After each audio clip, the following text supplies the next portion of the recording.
I first met Donna during my sophomore year at Easton State.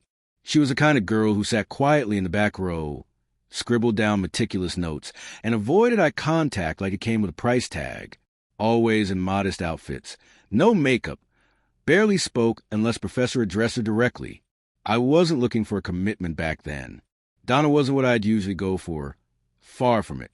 One evening, we both ended up at a group study session. People trickled out until it was just the two of us. She stuck around to clarify something, but I jumped in with the answer before the TA could. That was our first proper exchange. A week later, I invited her for coffee. Nothing fancy, just casual. She barely spoke. I carried the conversation.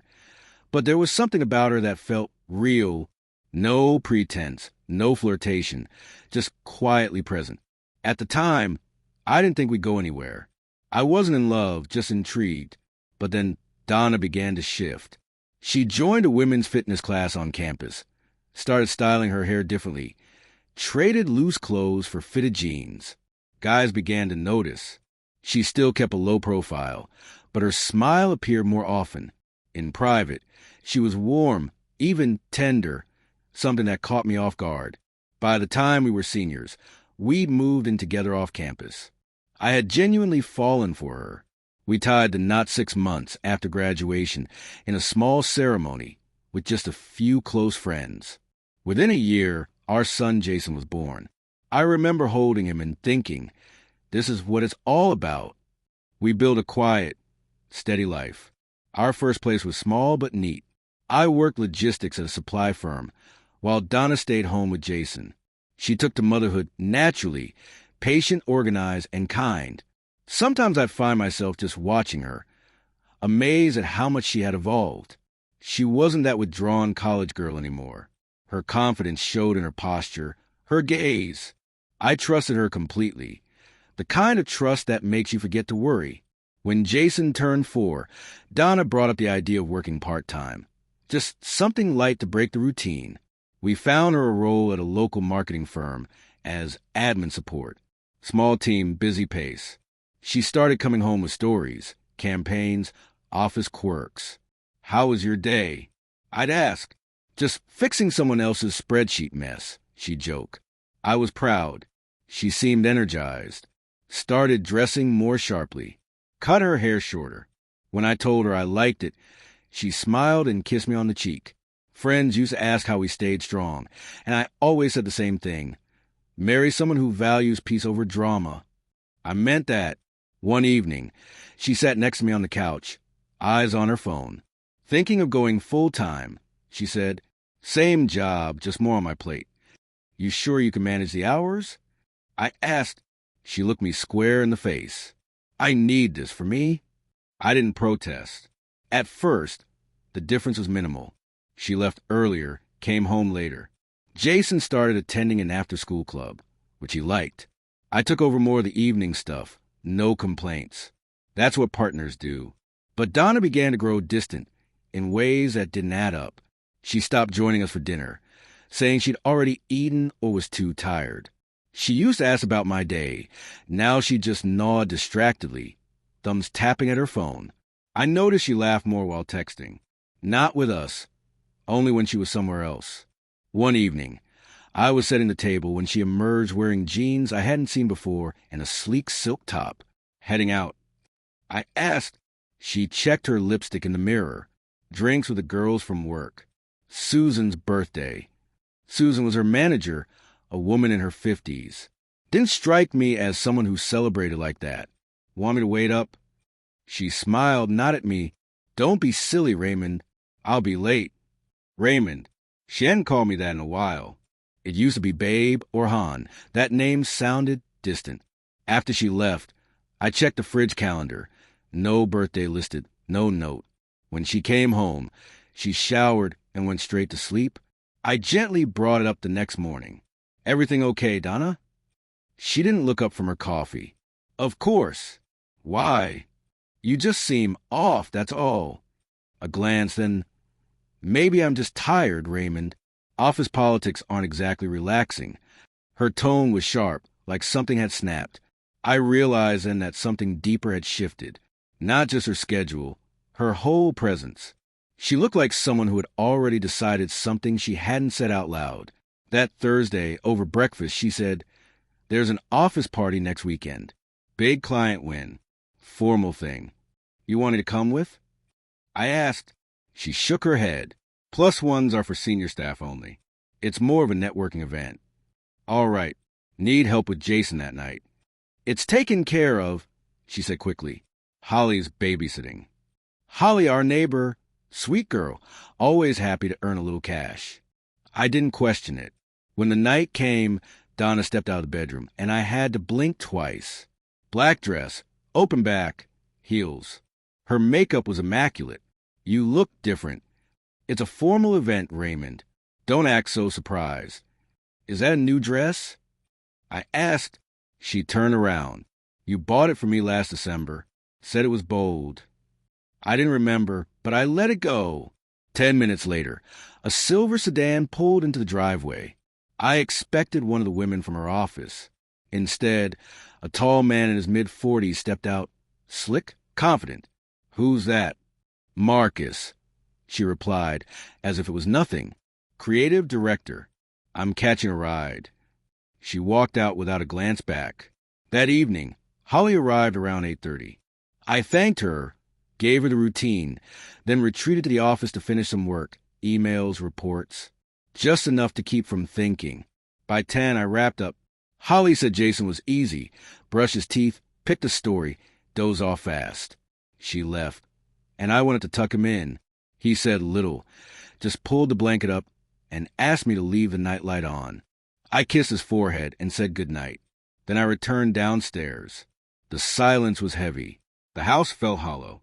I waited in the dim light of the living room, eyes on the driveway. Midnight came, then 12:30. Still no sign of her.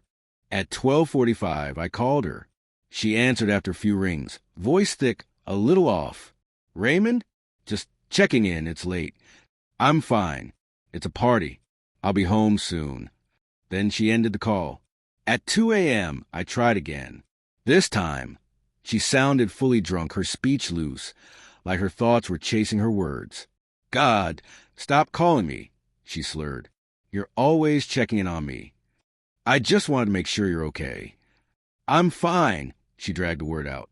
"I'll be back in a few." Then silence.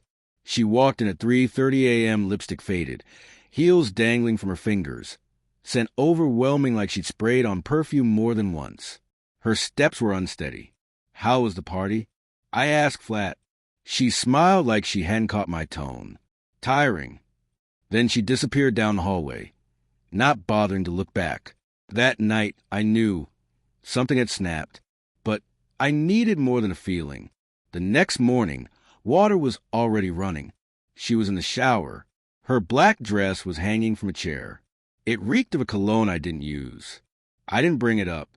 That week, I installed a small camera, discreet, hidden in the light above the front door. Did it while she was out with Jason. No need to tell her. It was linked directly to my phone. 3 nights later, I had my answer. It was Monday. Jason was staying over at his friend Ethan's. Donna packed his overnight bag that morning. Nothing seemed different. I told her I'd be working late. I wasn't. She didn't ask questions. I parked 2 blocks away, phone in hand, watching the feed. At 5:42 p.m., a silver sedan pulled into our drive. Marcus. She opened the door before he even knocked. No surprise on her face, just expectation. He stepped in. She shut the door behind him. At 7:18, it opened again. They stepped outside. Her hair was tangled, blouse wrinkled, heels in hand again. He kissed her cheek. They laughed. Then he drove off. I didn't feel fury. Not the hot kind. It was sharper, quieter. Next morning in the kitchen, she walked in like it was any day. I looked at her like a stranger had broken in. "Did you sleep okay?" she asked. "Didn't lose a minute," I said. That week, I got everything in motion. Found a lawyer. Filed the paperwork, organized proof. Photos. Footage. Financial records. Didn't tell her. Not yet. On Saturday, Jason and I went to the park. Played catch. Got ice cream. Laughed like life was untouched. I waited. Next Saturday morning, Jason was at Holly's for a play date. House was quiet. Donna sat at the table, laptop open. I placed a USB drive in front of her. "What's this?" "Watch it." She hesitated. Slid it in. Press play. Footage rolled. Monday, 5:42 p.m. She watched silent. When it ended, I closed the laptop. I want a divorce. She didn't react at first. Then her hands began to shake. "Raymond, don't call me that. Not now." She leaned back, pale, mouth opening and closing. I didn't mean for it to go this far. I nodded, but it did. It was only once. I don't need more than that. She went still, then her voice cracked. "You don't get it. You've been so far away lately. I thought you didn't care. So you invited someone else in?" She stood, pacing. "I messed up, but we can fix this." I raised my hand. "It's already filed. You'll get the papers Monday. You can sign or see me in court." Tears filled her eyes. "You're really walking away?" "You did when you opened that door." She moved toward me, maybe to touch my hand. I stepped back. "Be out by the end of the week. Jason's staying here. I've already filed for custody." She covered her face. I didn't feel like I'd won.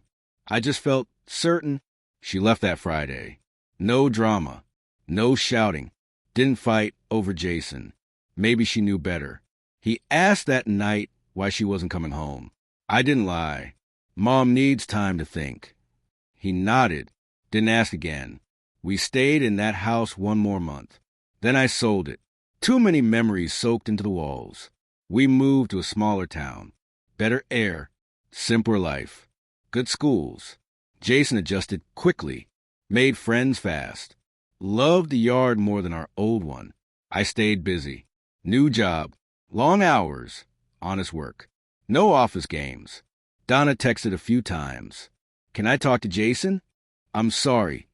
I miss him. I miss us. You were a good man. I see that now." I never blocked her, but I didn't reply. Jason never asked to speak to her either. Maybe he felt the shift too. I heard Donna was living in a rental now. Marcus was gone. She'd bounced between jobs. Didn't care enough to confirm. Almost a year later, fall settling in, a letter came. No return address, but I knew the handwriting. I waited till Jason was asleep, then opened it. "Raymond, not a day goes by that I don't regret.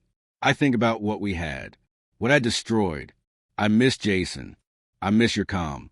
How you never yelled, even when I gave you every reason. If you ever can, I'd like to meet. Not to fix, just to say sorry face to face. Please consider it." I folded it once, dropped it in the fireplace. Not out of hate, not ego, because there was nothing left. Some apologies don't need to be heard, just known. Some choices don't need closure. They are the closure. Jason was with me. That was enough. That chapter was gone. But a new one had begun. Softer, more solid. I didn't know what it would fully become, but I knew we'd be fine. I woke earlier, packed lunches, helped with homework, made room for small joys. Not to forget, but to remind myself what still mattered. Trust, time, love. I didn't live in the past anymore. I was building what came next. It wasn't the life I planned, but it was mine, and that made it enough.